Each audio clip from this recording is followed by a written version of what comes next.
Good evening students. आज हम discuss करेंगे आइसोक्यूनोलिन। ठीक है, ऑलरेडी हम क्यूनोलिन जो है वो डिस्कस कर चुके हैं। ठीक है, दोनों में कोई डिफरेंस नहीं है। Only short difference is that जो नाइट्रोजन है क्यूनोलिन में जो थी वो फर्स्ट पोजीशन पे थी। आइसोक्यूनोलिन में वो जो नाइट्रोजन होती है वो सेकंड पोजीशन पे होती है। बस this is the short difference in between isoquinoline and quinoline. Not any other differences here. ठीक है, आइसोक्यूनोलिन में भी 2 रिंग्स हैं, फ्यूज्ड हैं एक दूसरे से। ठीक है, तो नाइट्रोजन जो है वो सेकंड पोजीशन पे है। सो ऑल एरोमेटिसिटी जो है उसके जो पॉइंट्स है वो बिल्कुल सेम है। इसमें भी sp2 हाइब्रिडाइजेशन है, that's by structure is planar. ठीक है, 10 इसमें इलेक्ट्रॉन्स हैं नॉन बॉन्डिंग, 9 जो है वो कार्बन से ड्राइव हुए हैं, 1 फ्रॉम द नाइट्रोजन है। So it's follow हकल rule. ठीक है, द नेम इज़ 2 एजा नैप्थलीन बेंजो पिरिडीन। ठीक है, तो एरोमेटिसिटी जो है वो सेम है।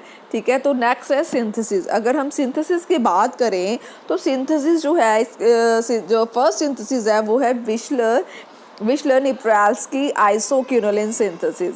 ठीक है, तो इसमें क्या होता है, इसमें हम 2 एराइल इथेनामाइन जो है वो लेते हैं। 2 एराइल इथेनामाइन जो है वो लेते हैं, उनको हम रिएक्ट करवाते हैं एसाइल क्लोराइड से। This is acyl chloride, this is 2 aryl ethanamines. ठीक है, इथेनामाइंस जो हैं वो रिएक्ट करती हैं एसाइल क्लोराइड के साथ। ठीक है, हम एसाइल क्लोराइड की जगह पे एनहाइड्राइड्स भी ले सकते हैं। ठीक है, एनहाइड्राइड्स भी ले सकते हैं। तो ठीक है, तो उससे क्या होता है कि जब एसाइल क्लोराइड और एनहाइड्राइड जो हैं वो 2 एराइल इथेनामाइन से रिएक्ट करते हैं तो वो कन्वर्ट हो जाते हैं एमाइड्स में। ठीक है, तो CONH, दिस इज़ एमाइड्स। ठीक है, तो एमाइड्स में कन्वर्ट हो जाएंगे। ठीक है, आफ्टर दैट जो एमाइड्स हैं, ठीक है, उसको हम साइक्लाइजेशन करेंगे। ये देखिए यहाँ पे जो रिंग है वो ओपन है, क्लोज नहीं है। ठीक है, उसके बाद हम उसमें क्या करेंगे, हम उसमें फॉस्फोरस पेंटाऑक्साइड डाल देते हैं, साथ में हम उसमें थोड़ी हीट देते हैं और वाटर जो है हम ऐड करते हैं।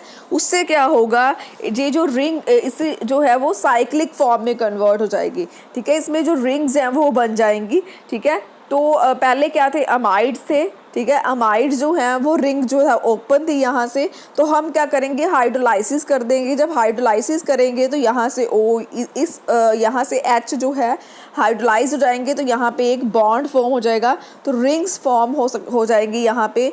उसके बाद हम क्या करेंगे, उसकी रिडक्शन करेंगे, रिड्यूस करेंगे, सो दैट एरोमेटिसिटी आ जाए, एरोमेटिक रिंग्स में कन्वर्ट हो जाएं वो। हम प्लैटिनम के साथ कार्बन डालेंगे। ठीक है, तो रिडक्शन करेंगे हम, तो रिंग जो है वो रिड्यूस हो जाएंगी, तो ये बन जाएगा आइसोक्यूनोलिन। ठीक है, और सेकंड पॉइंट जो ये है इसमें डिस्कशंस करने वाला कि इसमें जो डेरिवेटिव्स हैं वो भी हम लगा सकते हैं। ठीक है, डेरिवेटाइज जो आइसोक्यूनोलिन्स हैं वो हम सिंथेसाइज कर सकते हैं। जैसा आप यहाँ पे साइल क्लोराइड का डेरिवेटिव लोगे, वही जो है वो आगे जाके रिंग के साथ अटैच हो जाएगा और वही डेरिवेटिव एंड पे आइसोक्यूनोलिन के ऊपर भी रहेगा। ठीक है, तो अगर हम कंप्लीट डिस्कशन करें तो इथेनामाइन जो है वो रिएक्ट करती हैं एसिटाइल क्लोराइड और एनहाइड्राइड के साथ and convert into the amides. After that phosphorus pentoxide जो है वो उसको हाइड्रोलाइज कर देगा वाटर के साथ और रिंग्स फॉर्म हो जाएंगी। उसके बाद रिंग में जो डबल बॉन्ड के लिए हम उसे रिड्यूस करेंगे सो दैट उसमें एरोमेटिसिटी आ जाए, तो प्लैटिनम जो उसमें हम प्लैटिनम के साथ कार्बन जो है हीट दे देंगे, that's why it's convert into the isoquinoline. ठीक है, नेक्स्ट है the Pictet Gams synthesis. The Pictet Gams synthesis is just the same as Bischler synthesis. उसमें बस सिर्फ एक मॉडिफिकेशंस की गई हैं। ठीक है, मॉडिफिकेशन इसमें ये है कि हम इसमें डायरेक्ट उसमें हमने 4 स्टेप्स लिए थे। ठीक है, सबसे पहले हमने इथेनामाइन जो लिया था उसकी जगह पे हम क्या ले रहे हैं, यहाँ पे 2 हाइड्रोक्सी 2 फिनाइल इथेनामाइन। ठीक है, तो मतलब क्या है कि जो इथेनामाइन जो हमने लिया है वो सब्स्टिट्यूटेड फॉर्म में लिया है, उसमें सब्स्टिट्यूशन की गई है किसी की। तो 2 हाइड्रोक्सी 2 फिनाइल इथेनामाइन जो हमने लिया है उसमें हम ऐड करेंगे, जो हम वहाँ पे क्या ऐड करते थे, एसिटाइल क्लोराइड। तो हम यहाँ पे अब क्या ऐड कर रहे हैं, बेंजोइल क्लोराइड, ठीक है। तो हम इसमें क्या ऐड कर रहे हैं, बेंजोइल क्लोराइड ऐड करेंगे, यहाँ पे बेंजीन रिंग, ठीक है, बेंजीन रिंग है यहाँ पे, ठीक है, वो ऐड करेंगे। तो इन दोनों को ऐड करने से क्या होगा, वो एमाइड्स फॉर्म हो जाएंगे। लेकिन उसके बाद जो 2 स्टेप मैकेनिज्म था वो हम ख़त्म कर रहे हैं यहाँ पे, और अभी ठीक है।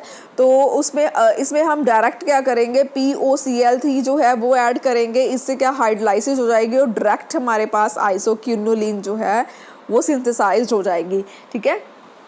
तो 1 स्टेप हमने यहाँ पे लेस कर दिया है। हमने क्या किया, हमने 2 हाइड्रोक्सी 2 फेनाइल जो है इथेनामाइन लेके उसमें हमने बेंजोइल क्लोराइड जब डाला, ठीक है, तो उससे क्या होगा, वो अमाइड में कन्वर्ट हो गया। तो अमाइड की जब हमने POCl3 डाल के उसको हाइड्रोलाइज किया तो उसके बाद क्या हो गया, it's directly convert into the isoquinoline, ठीक है। तो 1 फिनाइल आइसोक्विनोलिन जो है वो हमारे पास जो है वो बन जाते हैं, ठीक है। नेक्स्ट है Pomeranz Frisch's सिंथेसिस, ठीक है। तो this is acid promoted synthesis of isoquinoline from benzaldehyde and 2,2-डाई एल्कोक्सी इथाइल अमाइन, ठीक है। तो दिस इज बेंजल्डिहाइड, ठीक है, because on the benzene ring there is a aldehyde group CHO, that's why the name is benzaldehyde. This is 2,2-di-alkoxy-ethylamine, 2,2-di-alkoxy-ethylamine। इथाइलमाइन का मतलब 2 carbons हैं इसमें, that's why ethyl amine group है। 2 एल्कोक्सी मतलब alkali group लगे हुए हैं OR, तो एल्कोक्सी। तो 2,2-डाई-एल्कोक्सी इथाइल अमाइन जब हम बेंजल्डिहाइड के साथ रिएक्ट करवाते हैं in presence of acid, then it convert into the isoquinoline. This is very easy and 1 step synthesis in which benzaldehyde react with 2,2-dialkoxyethylamine, directly क्या बन जाते हैं, isoquinoline, ठीक है। नेक्स्ट है रिएक्शंस ऑफ आइसोक्विनोलिन। अगर हम रिएक्शंस की बात करें तो रिएक्शंस में सबसे पहले है electrophilic addition to the N, ठीक है। अब जब हम कोई इलेक्ट्रोफाइल जब अटैक करता है आइसोक्विनोलिन के ऊपर तो H positive and Cl negative, H positive जो है वो डायरेक्टली N के ऊपर अटैच हो जाएगा और N जो है वो पॉजिटिव चार्ज गेन कर जाएगा। तो उसका जो Cl नेगेटिव है वो एक लूज बॉन्ड फॉर्म करेगा और सॉल्ट फॉर्म कर लेगा। तो आइसोक्विनोजोलियम सॉल्ट क्लोराइड जो है वो बन जाएंगे, ठीक है। Same with CH3I and RCOCl, ठीक है। तो इसमें से भी CH3 निकल के N के साथ लग जाएगा, तो इसमें भी क्या होगा, RCO निकल के N के साथ लग जाएगा। This is all about electrophilic addition, electrophilic substitutions reactions, ठीक है, electrophilic addition reactions. The next is electrophilic aromatic substitutions. Electrophilic aromatic substitution same बिल्कुल आइसोक्विनोलिन में जैसा होता था, बिल्कुल क्विनोलिन में जैसा हमने किया था वैसा ही आइसोक्विनोलिन में है। जब भी आप इसमें कोई इलेक्ट्रोफाइल की एरोमेटिक सब्स्टिट्यूशन करेंगे, कोई एरोमेटिक रिंग के ऊपर सब्स्टिट्यूट करेंगे, तो 5th एंड 8th पोजीशन जो है वो प्रेफरेबल रहती हैं। 2 प्रोडक्ट्स बनते हैं, वन जो है वो 5th पोजीशन पे लग जाएगा जाके, फर्स्ट प्रोडक्ट पे, सेकंड में क्या होगा 8th पोजीशन पे लग जाएगा। तो अगर हम नाइट्रेशन कर रहे हैं तो नाइट्रो जो क्विनोलिन्स बन रहे हैं, आइसोक्विनोलिन्स बन रहे हैं, ठीक है। अगर सल्फोनेशन कर रहे हैं, और आप एक चीज़ इसमें ये डिस्कस करने वाली है कि देखिए जब हमने सल्फोनेशन की है तो जो B प्रोडक्ट है वो गायब है, ओनली जो SO3H जो है वो ग्रुप कहाँ पे अटैच हो गया है, 1 2 3 4 5, ठीक है। तो वो क्या हो गया है, वो 5th पोजीशन पे तो अपना जो प्रोडक्ट है वो दे रहा है, लेकिन 8th पोजीशन पे यहाँ पे कोई प्रोडक्ट नहीं बन रहा, यहाँ पे भी 8th पोजीशन पे कोई प्रोडक्ट नहीं बन रहा, ठीक है। तो इसमें आपने याद रखना है कि जब आइसोक्विनोलिन के ऊपर अटैक करवाया जाता है, ठीक है, नाइट्रेशन, सल्फोनेशन, ब्रोमिनेशन की जाती है, तो जो सेकंड प्रोडक्ट जो 8th पोजीशन वाला है वो नहीं बनता। मेजरली क्या बनता है, जब अटैक जो है वो 5th पोजीशन पे हो रहा है, ठीक है।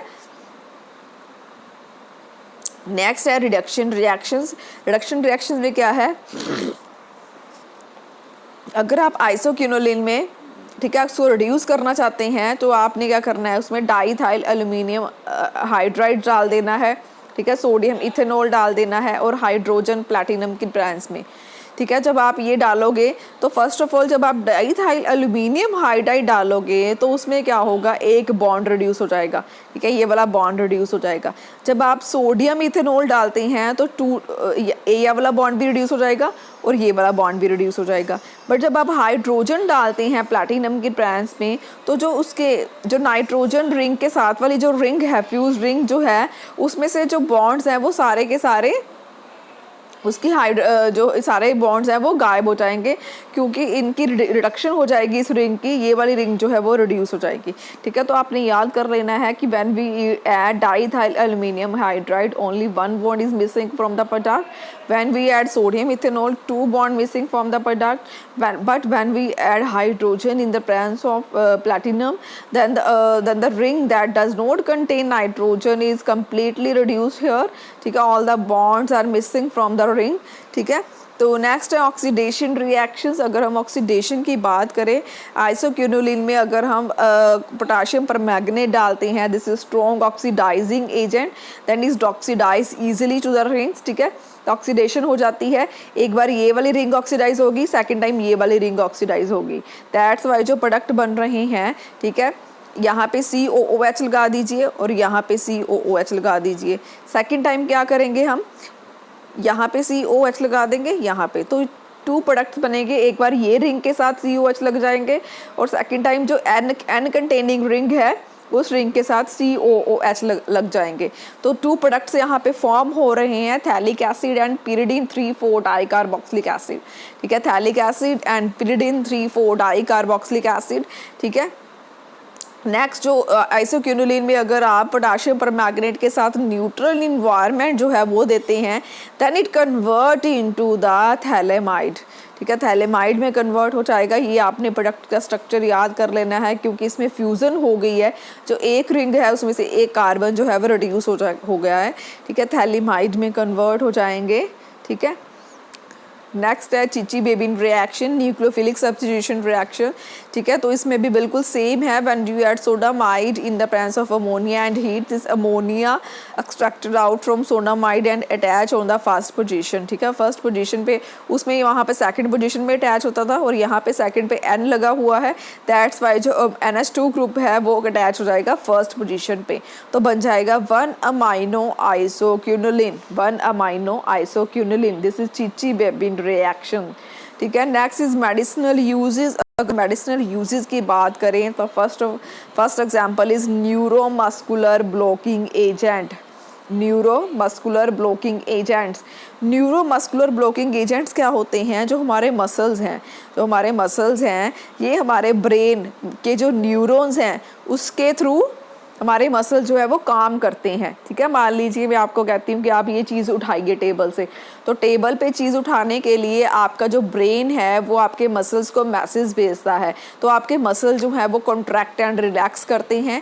That's why you are able to pick up the things that placed on the table. ठीक है, तो this is a whole mechanism, because your muscle activity controlled by your neurons in the brain, by brain you control your muscle activity, muscular activity. ठीक है, तो अगर ये जो drug हैं, क्यूरारे एल्केलॉइड्स, एट्राक्यूरियम, डॉक्साक्यूरियम, मीवाक्यूरियम, ये ऐसी ड्रग्स हैं, अगर हम इन ड्रग्स को ले लें तो ये क्या करती हैं, ये जो हमारे ब्रेन से हमारे मसल तक जो मैसेज आ रहा है, ठीक है, जो हमारे मसल की एक्टिविटी परफॉर्म करने के लिए मैसेज आ रहा है, ये उस मैसेज को ब्लॉक कर देती हैं। तो आप जो अपने मसल के साथ कोई भी काम नहीं कर पाएंगे और आप वहीं पे ही गिर जाएंगे। ठीक है, जो आपके मसल्स हैं वो कॉन्ट्रैक्ट एंड रिलैक्स करना छोड़ देंगे, आप मसल के साथ कोई एक्टिविटी नहीं कर पाएंगे और आप वहीं पे ही आप डेड हो जाएंगे। ठीक है, तो न्यूरोमस्कुलर ब्लॉकिंग एजेंट्स का यूज़ कहाँ पे हुआ था, वर्ल्ड वॉर सेकेंड में। ठीक है, तो वर्ल्ड वॉर में इसका यूज़ हुआ था, तो वहाँ पे उन्होंने इन ड्रग्स को जो वर्ल्ड वॉर ऐसी गैस जो है वो छोड़ दी थी, तो सारे जो सोल्जर्स थे वो वहीं पे ही गिर पड़े थे, क्योंकि ये न्यूरोमस्कुलर ब्लॉकिंग एजेंट था वहाँ पे। ठीक है, तो क्यूरारे एल्केलॉइड्स जो हैं, एट्राक्यूरियम जो है, डॉक्साक्यूरियम जो है, मीवाक्यूरियम जो है, this all the examples of neuromuscular blocking agent. Here the structure is of atracurium is drawn here. ठीक है, you can see that in the atracurium there is a isoquinoline moiety is here। ठीक है, 2 isoquinoline moieties are here, है ना। तो the first use is neuromuscular blocking agent, second is papaverine। papaverine is antispasmodic agent on smooth muscle। ठीक है। जो हमारे muscles हैं, ठीक है, कभी कभी क्या होता है कि ज़्यादा काम करने की वजह से या किसी डिफेक्ट की वजह से जो हमारे मसल्स हैं उनकी एक्टिविटी डिस्टर्ब हो जाती है, उनमें स्पाज्म हो जाता है। स्पाज्म होता है पेन होना। जब आपके कभी पेन होता है, मस्कुलर पेन होता है, मसल्स में पेन होता है, तो उस मसल के पेन को रिलीव करने के लिए हम एंटी स्पाज्मोटिक ड्रग्स लेते हैं, ठीक है। एंटी स्पाज्म मतलब स्पाज्म के अगेंस्ट, पेन के अगेंस्ट जो ड्रग्स लेते हैं उनको बोलते हैं एंटी स्पाज्मोडिक एजेंट। तो एग्जांपल इज पापावेरिन। पापावेरिन जो है, देखिए स्ट्रक्चर यहाँ पे ड्रॉ किया हुआ है, उसमें भी आइसोक्यूनोलिन मॉइटी होती है। तो पापावेरिन एक ड्रग है that contain isoquinoline moiety we use as antispasmodic. The third example is noscapin. Noscapin is antitussive cough suppressant agent, ठीक है। noscapin एक ऐसी ड्रग है जो हमारी कफ को प्रेस करती है। जो किसी को बहुत ज़्यादा कफ हो जाती है तो उस कफ को प्रेस करने के लिए हम एंटीटसिव लेते हैं। एंटीटसिव होते हैं कफ स्प्रेसिंग एजेंट्स, ठीक है। तो noscapin की स्ट्रक्चर यहाँ पे ड्रॉ की हुई है, तो आप देख सकते हैं उसमें भी आइसोक्यूनोलिन मॉइटीज है, ठीक है। तो आइसोक्यूनोलिन मॉइटीज में प्रेजेंट है, ठीक है। This is all about isoquinoline, ठीक है। नेक्स्ट हम डिस्कस करेंगे एक्रीडिन, ठीक है। Thank you so much.